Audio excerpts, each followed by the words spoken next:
Yeah, man. Fucking shred. Can't believe this is happening. Yeah! Welcome to another episode of Staff Inspection. Yep, you usually see me fixing everybody's cars, from shark cart, shit car, K-truck, shred bed, all those things. You've seen all that. But this time I actually get to work on my own car, which is a 1995 240SX.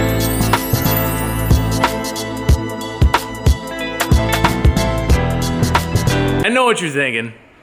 It's an S14, it's black, it looks a lot like Vinny's car. It's not Vinny's, and let me tell you the difference. I'm gonna do everything right from the beginning. It's a recipe that I know. 2JZ VVTi, R154 transmission, R33 diff, Haltech ECU, strip it, cage it, that's it. So I'll give you a brief overview of how I want to build this car. And it's gonna be just pretty much a shred car for me. I'm going to do as much as I can to make this track ready, reliable, fun, lap after lap with all of my friends. First thing for me is chassis modification. I wanna get the chassis completely ready to go, get all the fab work off and done before I start on anything else. This thing's rough, it needs a lot of work. I started doing work a little bit back in the day. Here's a little recap on that.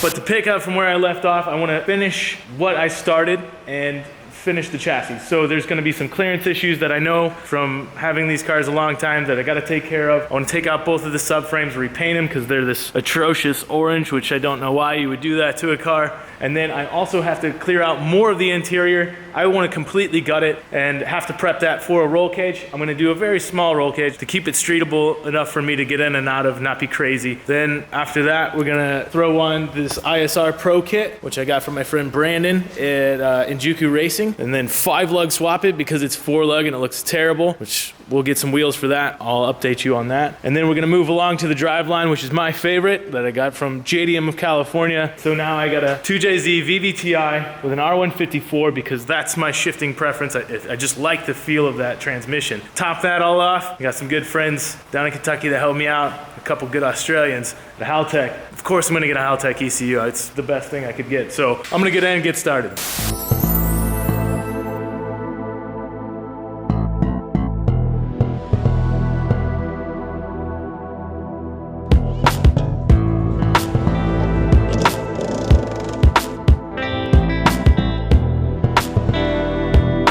All right, so we got most of the front stuff off.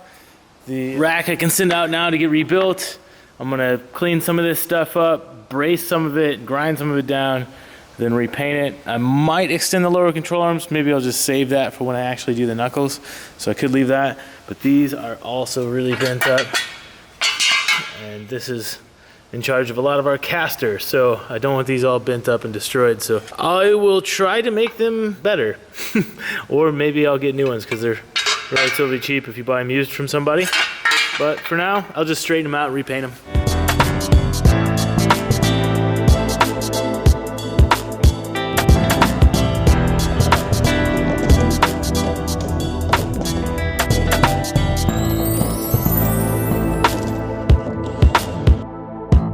Alright, so rear end is out, but looking at this, it sucks that this is actually stuck in here. I don't want to cut that out. I'm going to see if I can use this tabletop to kind of rework that. If I can, great.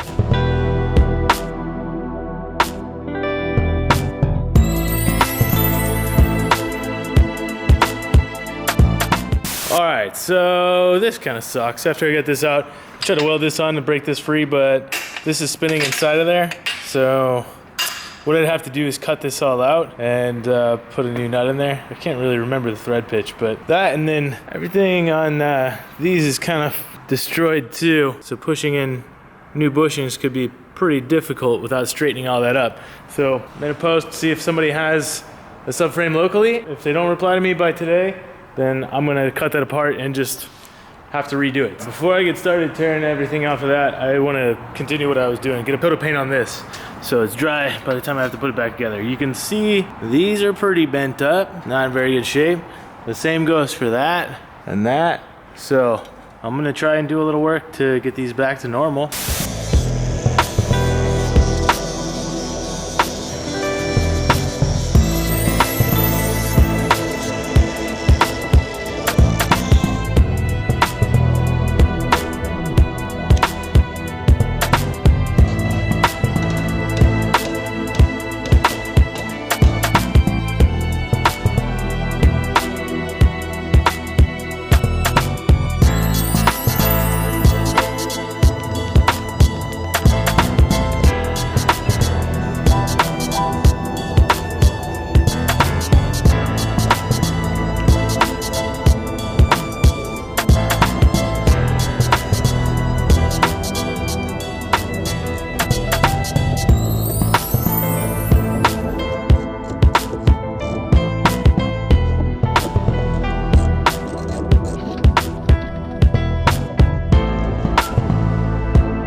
Now I'm pulling out the heater core, all this other stuff I don't need.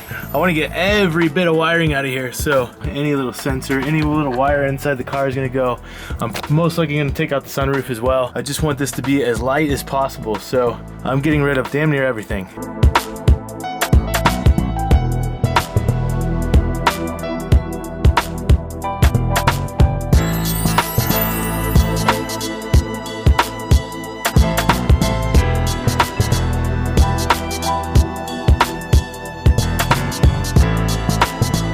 All right, so I got pretty much everything out.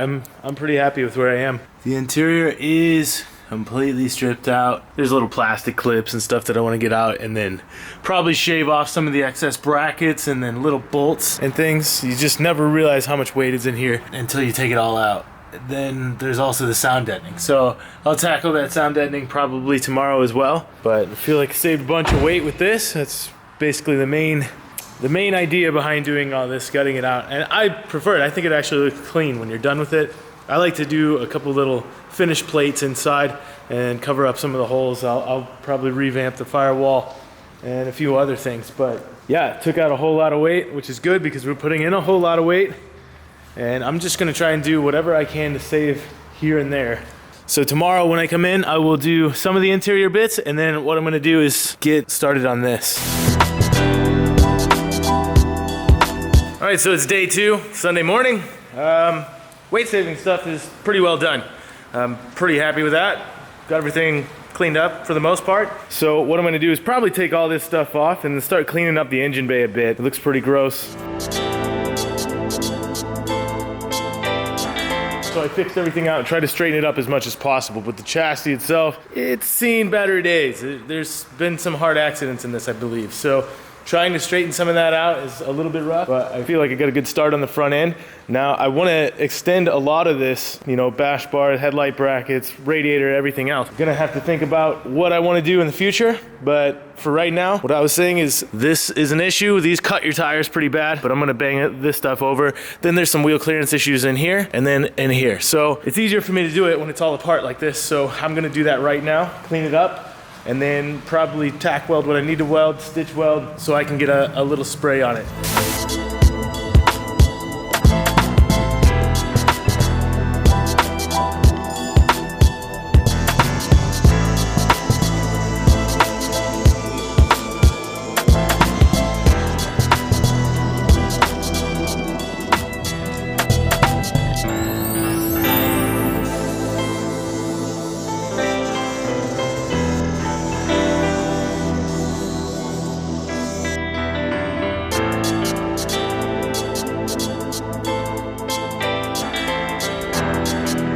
Alright, so as you can see, I trimmed away the problematic areas where the wheels would hit. So at full lock, they tend to hit here, here, and then this will also cut through the tire.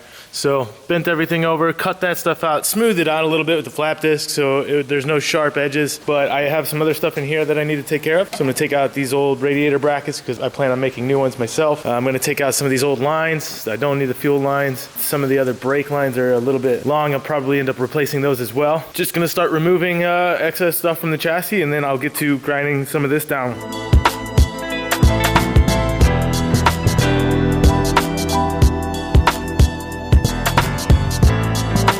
So you see I cleaned this up a bit. I took out all the old brake lines. They were kind of running the wrong way. The lines are bent. I don't really trust them. So I'm gonna replace all that. And then this had the fuel lines and the rear brake line running back, and it goes all the way down there. I took all that off. I cut off some of the other little brackets and stuff that were sticking out. Now I wanna hammer back the firewall just a little bit. The kid from Injuku doesn't really have a problem with it fitting in there.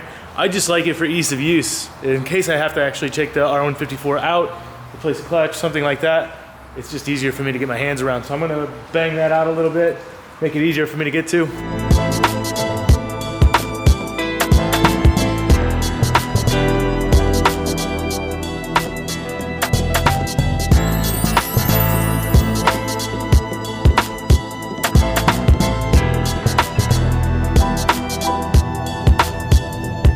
You can see that it's pretty well hammered out. That's just for ease of use for me. So that should make it pretty damn easy to get bolts in and off and trans in and out. So now that the front's pretty well taken care of, I'm gonna move to the rear because I'm gonna put some bigger wheels on this thing.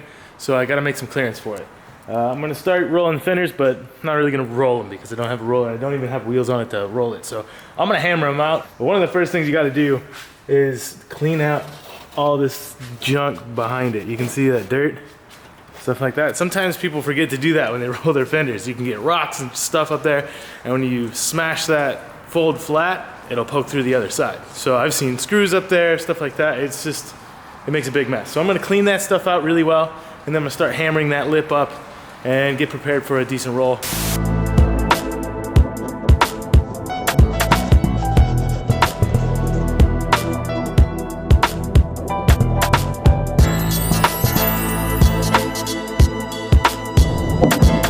So when I do this, I like to start with the side of the mallet like this. It just kind of makes it a little bit smoother. So I got a rubber mallet, so I'm not going to damage anything. I kind of like this method actually. Rather than rolling fenders, I kind of like to start this way, and then you can roll it really far and pull it.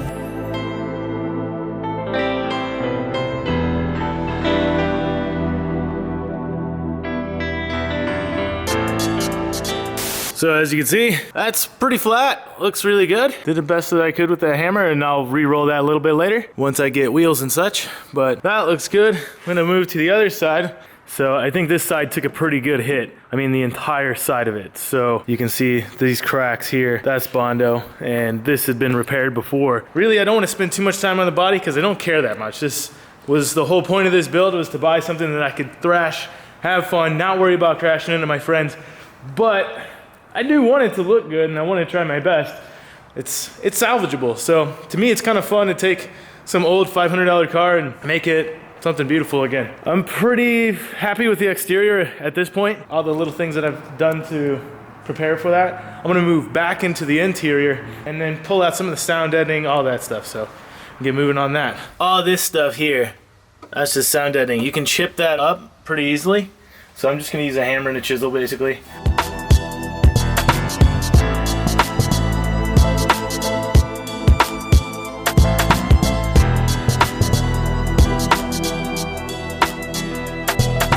So while I chip this away the hard way, take a look at this little video of me going to pick up my 2JZ and what you should look for when you're picking up a used motor from basically anyone. But check out JDM California.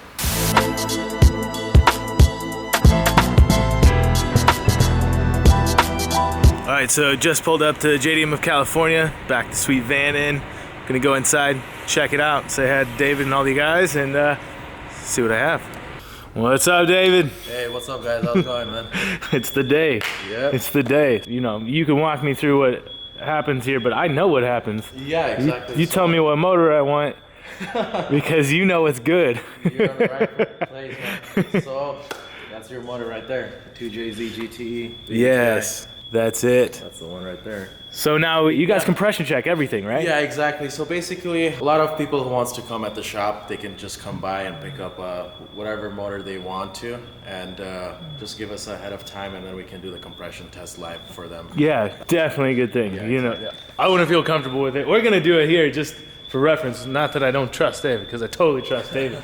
If he says this is good, I'm good. I'd rather take it. But we'll check it out and just show you guys what to look for when you're buying a motor like this. Yeah. And yeah, you can obviously see there's so much around here. And you also guys one are more thing busy. that I want to mention, because a lot of people, they want to order online, out of state and everything. So I've posted on my website, jdmcalifornia.com, video request. You can do it also, and then we send the same actual pictures of the item that they will get along with the compression video. That's awesome. Yeah. That's really cool.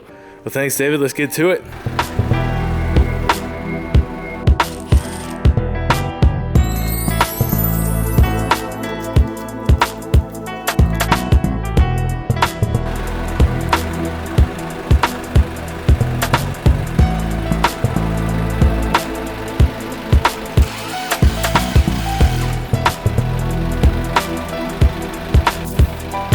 Looking good so far.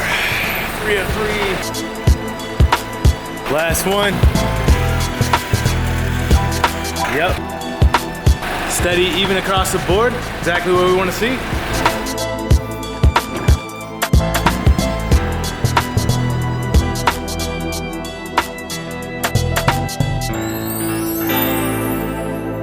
vacuumed out the inside. It's pretty well cleaned up. The front end's pretty well cleaned up as well. It's time for me to start putting stuff back together, kind of get this mess up off the floor. So I'm gonna start putting the front subframe back together and add a few more of the ISR arms to that. And then I'm just gonna put the rear subframe back in it for the time being because I kind of want a different one.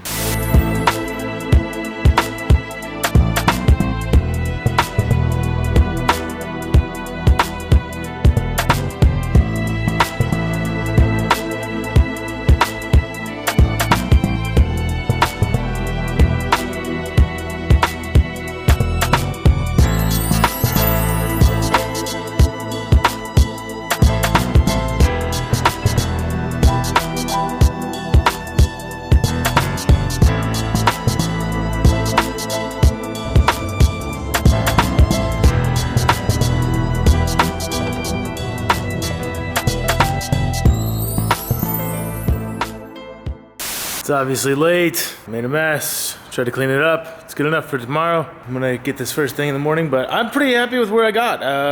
Got quite a bit done, even though it doesn't look like much happened. I did a lot, and it's a good start. So to get rid of all this stuff feels good, start fresh. Now I can start putting fun stuff on. So next time you'll see a lot more fun stuff rather than me just doing a whole lot of dirty work. So see you then. Thanks for watching.